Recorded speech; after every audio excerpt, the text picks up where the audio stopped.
उठिए ना। उठिए ना।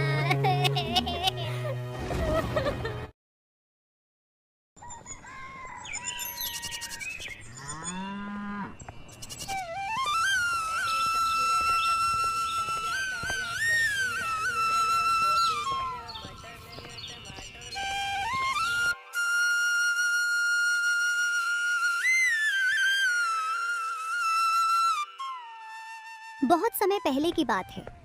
उदयपुर की पहाड़ियों में बसे एक छोटे से गांव रतनपुर में भोला अपनी पत्नी राधा और दो छोटे बच्चों राजू और दिया के साथ एक छोटे से घर में रहता था।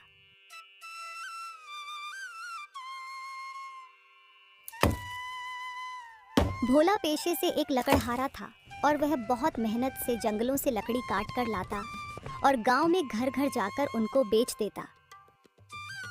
उससे जो कुछ भी भोला की कमाई होती उससे राधा किसी तरह से घर चलाती थी। गरीब होने के बाद भी उन सब में आपस में बहुत प्रेम था। गर्मियों का मौसम पूरी तरह से जा चुका था और अब सर्दियों ने अपने पैर पसार लिए थे। यूं तो सर्दियों में अक्सर रतनपुर का तापमान 2 डिग्री रहता था, लेकिन इस साल तापमान बहुत ज्यादा गिर गया था, जिससे ठंडी बहुत जोरों से अपना कहर ढा रही थी। इस वजह से रतनपुर के लोग ठंडी के कारण बहुत ही ज्यादा डरे हुए थे।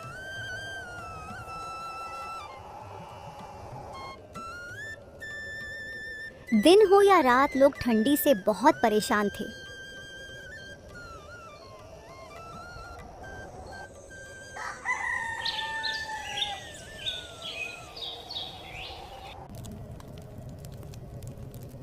हे भगवान, ये कैसी लीला है आपकी। देख रही हो राधा, इस साल कितनी ज़्यादा ठंडी पड़ रही है। इस ठंडी में तो काम करना बहुत ही मुश्किल हो गया है। बाहर निकलते ही पैर ठंड के मारे अकड़ने लगते हैं। इतनी ठंडी में तो बाहर निकलने का मन ही नहीं करता। पता नहीं इस साल की ठंडी कैसे कटेगी। हाँ जी, ठीक कहते हो आप। इस साल तो ठंड कुछ ज़्यादा ही पड़ रही है। एक काम करो, आज आप घर पर ही ठहर जाओ। जब ठंडी कम हो जाए तब काम पर चले जाना। नहीं भाग्यवान, घर पर ठहरने से कैसे काम चलेगा। काम करने से ही तो हमारे घर चूल्हा जल पाता है। अगर मैं घर पे रुक गया ना भाग्यवान, तो इन सर्दियों में हम भूखे मर जाएंगे। हाँ जी, ये तो आप ठीक कहते हो। ये लीजिए, आपके लिए मैंने लहसुन प्याज की चटनी और रोटी बांध दी है। इसे अपने साथ जंगल ले जाना और लकड़ी काटने के बाद जब भूख लगे तो खा लेना। अरे भाग्यवान, तुम मेरा कितना ख्याल रखती हो। मैं कितना खुश नसीब हूँ जो तुम जैसा हम सफ़र मिला। अच्छी कैसी बातें करते हो। भला आपका ध्यान मैं नहीं रखूंगी तो कौन रखेगा। मैं आपकी पत्नी हूँ, मेरा कर्तव्य है आपका ख्याल रखना है। अच्छा अच्छा, ठीक है भाग्यवान। अब मैं जंगल चलता हूँ। तुम बच्चों का अच्छे से ध्यान रखना। इन्हें बाहर मत निकलने देना, बहुत सर्दी है आज। ठीक है जी, आप भी अपना ध्यान रखना और शाम होने से पहले घर लौट आना। भोला और राधा आपस में बातें कर ही रहे थे कि तभी उनकी बेटी दिया बोलती है, पापा पापा देखो ना, मेरे कपड़े कितने खराब हो गए हैं। मुझे बहुत ठंड लगती है इनमें। मुझे नए कपड़े लाकर दो ना। दिया की यह बातें सुनकर भोला और राधा दोनों चिंता में आ जाते हैं। अच्छा ठीक है बेटा, मैं तुम दोनों को जल्दी ही नए गर्म कपड़े दिलवा दूंगा। तुम लोग घर से बाहर मत निकलना, बहुत ठंड है बाहर।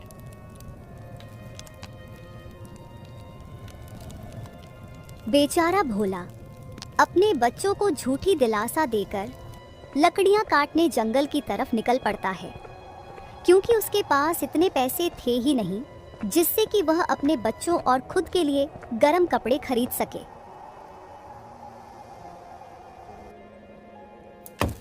जंगल पहुंचकर भोला लकड़ियां काटने लग जाता है। वह दिन भर जी तोड़ मेहनत करता है। शाम होते होते सर्दी भी बहुत बढ़ जाती है, तो वह लकड़ियों का गट्ठर बांधकर घर की ओर चल पड़ता है।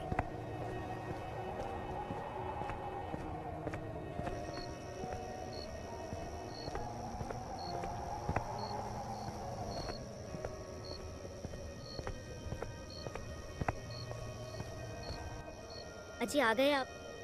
बहुत देरी कर दिया आज आपने आने में। हाँ भाग्यवान, वो मैं लकड़ियाँ थोड़ी सी ज़्यादा काटने लग गया था। सोचा थोड़ा ज़्यादा मुनाफा हो जाएगा, इसलिए थोड़ा ज़्यादा समय लग गया। अरे राधा, जल्दी जल्दी अलाव जलाओ, ठंड से मेरे हाथ पैर सुन्न पड़ गए हैं।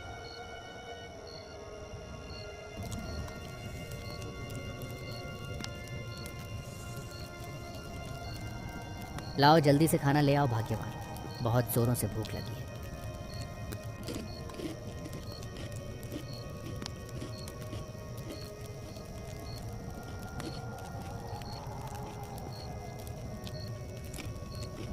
फिर वे खाना खाकर सो जाते हैं।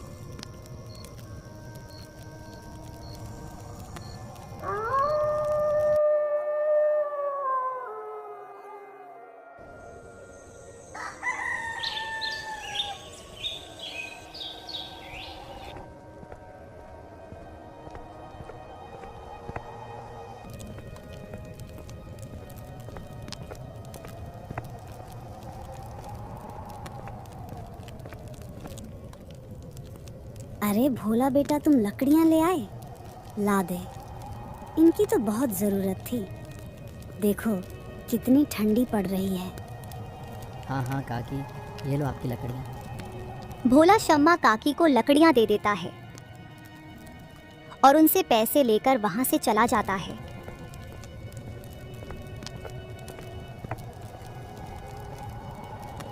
और वह गांव में घर घर जाकर लकड़ियां बेचता है। शाम होते होते उसकी सारी लकड़ियां बिक जाती है और उसे अच्छा मुनाफा होता है। वह उन पैसों से राशन लेकर घर की ओर चल पड़ता है।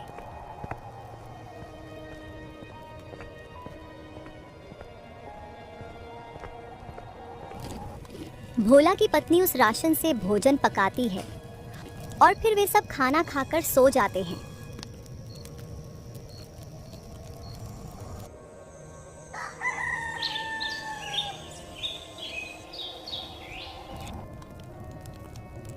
सुनो भाग्यवान, मैं जंगल जा रहा हूँ लकड़ियाँ काटने। आज थोड़ा ज़्यादा समय लग जाएगा क्योंकि मैं सोच रहा हूँ आज थोड़ी ज़्यादा लकड़ियाँ काट लूँगा, फिर कुछ दिन इस कड़ाके की ठंडी में बाहर नहीं निकलना पड़ेगा। हाँ जी, आप ठीक कहते हो। मैं भी चलूँगी आपके साथ, थोड़ा हाथ बटा दूँगी। नहीं भाग्यवान, बाहर बहुत ठंड है, तुम बीमार पड़ जाओगी, घर पर ही रहो और बच्चों का अच्छे से ध्यान रखो। अच्छा जी ठीक है। भोला जंगल जा ही रहा था कि तभी उसकी बेटी उसके पास आती है। पापा ये लो मफलर, आपको बाहर बहुत ठंड लगती है ना, इसलिए मैंने यह आपके लिए घर के पुराने कपड़ों से बनाया है। अरे ये रे मेरी प्यारी बच्ची, अपने पापा का कितना ख्याल रखती है। ठीक है भाग्यवान, अब मैं चलता हूँ। अच्छा जी ठीक है, अपना ख्याल रखिएगा और समय पर घर आ जाना। इतना कहकर भोला लकड़ियां काटने जंगल की तरफ निकल पड़ता है। वह जंगल जाकर बहुत मेहनत से लकड़ियां काटता है। आज वह बाकी दिनों से बहुत ज़्यादा मेहनत कर रहा था। शाम होते होते वह बहुत सारी लकड़ियां काट लेता है और उनको उठाकर घर की तरफ चल पड़ता है।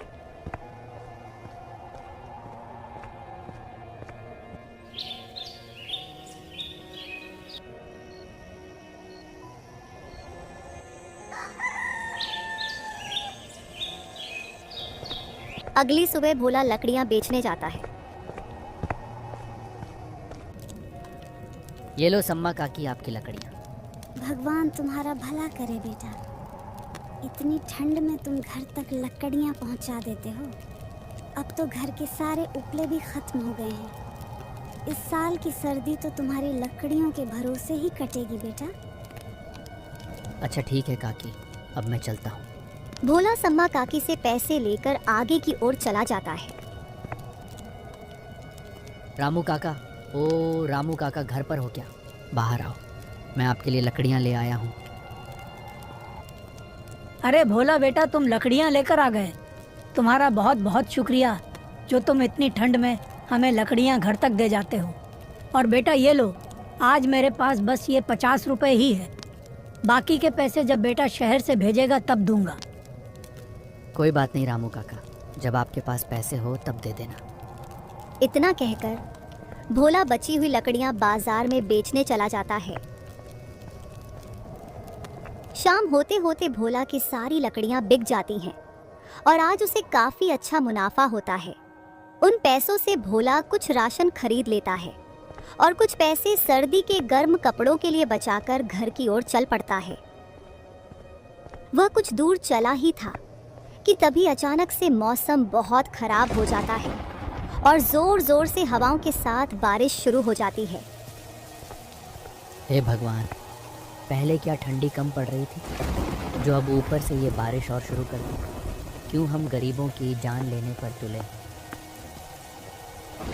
भोला ये सोचते हुए जा ही रहा था कि तभी उसके रास्ते में कुछ बदमाश आ जाते हैं। ओए सुन गाँव वाले, हमने सुना है आज तू लकड़ियाँ बेचकर अच्छा धन कमा कर लाया है। ला वो सब चुपचाप हमें दे दे। अरे भाई साहब, कौन हो आप और ये पैसे मैं आपको कैसे दे दूं? ये तो मेरे मेहनत की कमाई है। ओए तू बहुत चपर चपर कर रहा है। तुमको पता नहीं क्या, ये हमारा इलाका है। अब सुन, अगर तेरे को तेरी जान प्यारी है तो ये सारा पैसा चुपचाप हमें दे दे। भोला यह सुनकर बहुत परेशान हो गया। उसने इतनी मेहनत करके 4 पैसे कमाए थे और ये लोग उससे बिना किसी बात के पैसे मांग रहे थे। ये आप क्या कह रहे हो भाई? अब बस कर, बहुत हो गया तेरा भाषण। इतना कहकर उन्होंने अपनी जेब से छुरी और लाठी निकाल ली और भोला पर टूट पड़े। वह बेचारा इतना कमजोर उन तीनों के सामने क्या ही कर पाता। उन्होंने भोला का मार मार कर बुरा हाल कर दिया और उसके सारे पैसे छीनकर वहां से भाग गए। बचाओ बचाओ, कोई तो बचाओ बचाओ। बेचारा भोला मदद के लिए बचाओ, बहुत चिल्लाता है, कोई तो बचाओ। लेकिन उस बारिश में उसकी मदद के लिए कौन आता, क्योंकि ठंड के डर से सब अपने अपने घरों में दुबक चुके थे।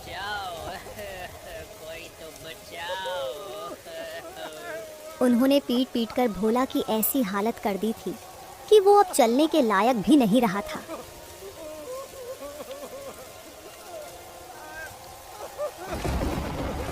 उधर भोला की पत्नी राधा घर के दरवाजे पर खड़ी उसके आने की राह देख रही थी। देखो दिया बेटा, कितनी रात हो गई है और मौसम भी बहुत खराब है। तुम्हारे पापा अभी तक घर क्यों नहीं लौटे? मुझे बहुत चिंता हो रही है। हाँ माँ, मुझे भी बहुत डर लग रहा है। आप बताओ ना पापा घर कब आएंगे?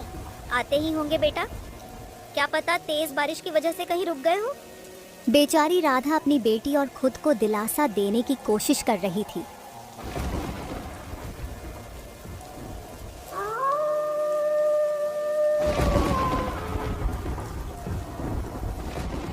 रात के करीब 12 बज चुके थे। राधा की आंखें अभी तक भोला के आने की राह देख रही थी, लेकिन भोला फिर भी घर नहीं लौटा था। इससे राधा का मन चिंताओं से घिर गया था और इंतजार करते करते अब उसके सब्र का बांध टूट चुका था। अब उससे रहा नहीं गया। वह अपनी बेटी दिया को साथ लेकर भोला की तलाश में घर से निकल पड़ती है। हे भगवान, दिया के पापा हमेशा समय पर घर वापस आ जाते हैं, आज क्यों नहीं आए? भगवान ना करे कोई अनहोनी हुई हो। ऐसा सोचते हुए राधा उस तेज बारिश में भोला की तलाश में चलती हुई जा रही थी कि तभी उसकी नजर एक पेड़ के पास जाती है, जहां भोला बेचैन हालत में लेटा पड़ा था। वह दौड़कर भोला के पास जाती है और जो देखती है उसके पैरों तले जमीन खिसक जाती है। दिया के पापा, ये क्या हो गया आपको? किसने किया ये सब आपके साथ? उठिए ना, उठिए ना, दिया के पापा उठिए ना, हाँ, दिया के पापा उठिए ना, उठिए ना, दिया के पापा उठिए ना, ये क्या हो गया है? वो दोनों माँ बेटी बहुत चिल्लाती हैं, लेकिन वो बेचारा कैसे उठता? उन बेरहम लोगों की मार और इस बेदर्द ठंड ने भोला के शरीर को हमेशा हमेशा के लिए ठंडा कर दिया था।